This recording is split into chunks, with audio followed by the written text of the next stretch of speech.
Hey everybody, today we are going to take some notes on that last page in your little flip book there about solving more equations that contain rational expressions in them. So basically solving equations when we have bunches of fractions and there's x's all over the place and things like that, okay? And this involves when there are 3 or more fractions involved. Last video or last time I saw you, we were solving things like this, where you have one fraction equal to another fraction. So it's easy to go ahead and cross multiply. But this is not the case when you have 3 fractions. We cannot cross multiply in this situation. So then how do we solve it? Well, let's figure out how we would solve this problem. What number is missing in the box there to make this expression true? Well, most of you are like, duh, Kincaid, it's a 4, right? I mean, it's 4. 1 plus 4 makes 5. And you aren't really focused so much on the bottom here because they're all the same. So, and the idea of equivalence is that when the denominators are the same and we're adding the fractions together, we don't really have to worry about it. We just worry about what makes the numerators true. So 1 plus 4 makes 5. We're going to use that same idea here, okay? So let's take a look at our first example. We have 3 fractions here, and they all have kind of different denominators going on, and we cannot cross multiply because I have 3 fractions. So to do this problem, I would need to make a common denominator because we are in fact adding 2 fractions together here. So let's make some common denominators. So this fraction here has a 2, my common denominator has a 2. This one has a regular x, my common denominator has to have a regular x. And then notice how the last one here has an x as well. My common denominator also has regular x, so I'm good. My common denominator is going to be 2 and x all the way through. So now notice what has changed. In fraction number 1, I went from having a 2 to having a 2x in the bottom. So I need to multiply this one by x. Now if I need to multiply fraction 2 by a 2, because that's what's new on the bottom, making that 4. And now fraction 3 had just an x, and now it's 2x. So I multiplied by 2 on the bottom, so I have to multiply by 2 on the top. Now notice because all of the denominators are the same, they're all 2x's, all I need to do is absolutely just solve this top. So x plus 4 equals 2. Now if I subtract 4, I get x equals negative 2. I need to check and make sure that my negative 2 does not break any math rules here, making sure that if I plug negative 2 in on the bottom, I don't get a 0, and I don't, so I'm good to go. Let's look at example 2 here. We need to, again, think about common denominators because this 2 is really over a 1, so we need to think about making common denominators so we can combine some fractions together. So fraction 1, I'm going to put my equal sign here and then a plus sign here. I'm just going to draw all 3 fractions. Remember that when you look at x squared minus 1, that's really x plus 1, x minus 1 in factored form. So my common denominator, I want to look through all 3 bottoms of these fractions and figure out what I need. Fraction number 1 has an x plus 1. So I'm just going to go ahead and write x plus 1. Fraction number 2 has x plus 1, already have it. But it has an x minus 1, which I don't already have, so I need to place that there. Fraction 3 just has a regular one, so I don't need to worry too much about that. Times 1 won't affect too much, okay? So my common denominator is going to have x plus 1 and x minus 1 in it on all 3 fractions. All right, so now we got to figure out how we're going to change the top. So because fraction 1 had just x plus 1, now I placed another x minus 1 in the bottom that wasn't originally there. I need to multiply the top by that same thing. So he becomes 3x squared minus 3x. Foil that guy in there, okay? Distribute him in there. Fraction number 2, look at this. He had x plus 1 and x minus 1 already in factored form, and I didn't change anything. I didn't put anything new, so I'm just going to leave him alone. Fraction number 3 here, well, he didn't have either of these, so he needs to get both of them. Now, the thing about this is, we know what these 2 guys multiply to make. Remember, that's over here. So that's x squared minus 1. So I could just take 2 times both of those, giving me 2x squared minus 2, equivalent. So now once the bottom is all equivalent or all the same, and I've changed the tops, my job is to just factor or figure out how to solve this top equation. So I have 3x squared minus 3x equals 12 plus 2x squared take away 2. So now I'm noticing I have x squareds in here, so there's a good chance I'm going to have to factor. I'm going to take all of the x squareds over to this side. So I'd have 1x squared minus 3x equals, here I still have a 12 and a negative 2, making me 10.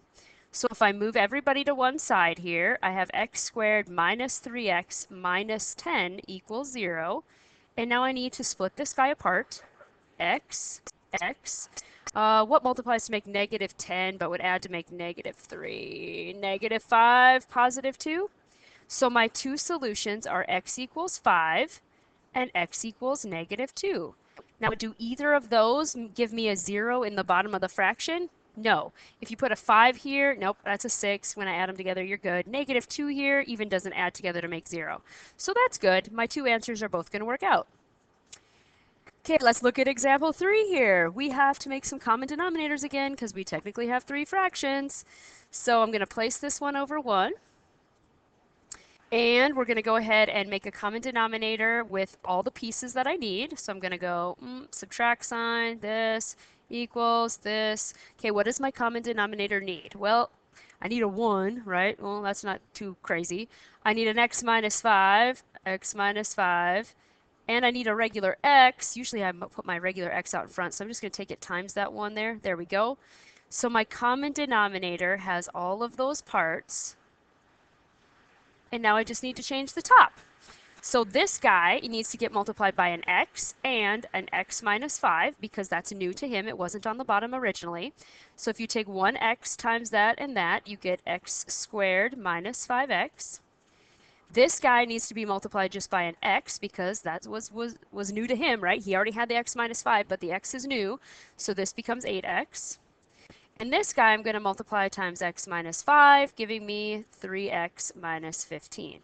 So once again, once the denominators are the same and I've gone ahead and changed all the numerators, my job now is to focus on solving this equation that's left on the top. So I'm noticing again that I have some squareds and some x's, so I'm going to have to factor. So I have x squared minus 13x. Just crazy minus there. 3x minus 15. I'm going to bring everybody over to one side. So I have x squared minus 16x plus 15 when I add the 15 over. So now if I factor, I get x minus 15, x minus 1. So my two answers are x equals 15 and x equals positive 1. Okay. Take a look at our fourth example. Again, I think you're getting the hang of it, but we want to make sure that we can make common denominators because after that, you should know how to solve the top. This is all we've been doing this semester. So let's take a look. Fraction 1 has an x plus 1, so our common denominator has to have an x plus 1. Fraction 2 has a 2 and an x. Remember, this is 2 times x, so I'm going to need a 2 times a regular x. And fraction number 3 has a regular x, which I already have right here. So all 3 common denominators have a 2, an x, and an x plus 1. Okay, so now let's change the tops. What's new to fraction 1? A 2x. So that gives me 6x squared. What's new to fraction 2? Let's see. The x plus 1 is new. So 6x plus 6. And in fraction 3 situation, what's new to him? Well, I got to take that times 2. Yeesh. So that's going to give me 14. And then I need to multiply it by x plus 1. So this is 14x plus 14 when I do that. Okay, because there was a 2 that was new to him and also the x plus 1 that was new to him. So now we need to solve what's on the top. So 6x squared plus 6x plus 6. And then equals 14x plus 14. Okay. So let's take a look at what are we going to have when we solve this problem. Let's bring everybody to one side. So minus 14x's.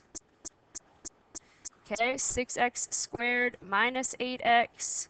I'm going to also subtract this 14. So minus 14. And we end up with negative 8. 0, and then we should be able to factor from there. So think about what we can take out of those pieces there to go ahead and find our factors. We need to think about what can I divide out? Well, maybe I divide a 2 out of everybody, and then it becomes 3x squared minus 4x minus 4 equals nothing here. And then if I lay down my parentheses, let's see if we can get those factors. 3x and an x. And then if I need to do negative 4, could be negative 2, positive 2, inners, outers. Yep, that works. So then my two solutions here are, if I set the 3x plus 2 equal to 0, I get negative 2/3. And then if I set x minus 2 equal to 0, I get x equals 2. So I have negative 2/3 and 2 as my two solutions. All right, well, I want to thank you for taking good notes, ladies and gents. Hopefully this fills in the rest of your foldable there, and we can get to work on our assignment. Okay, Kincaid out.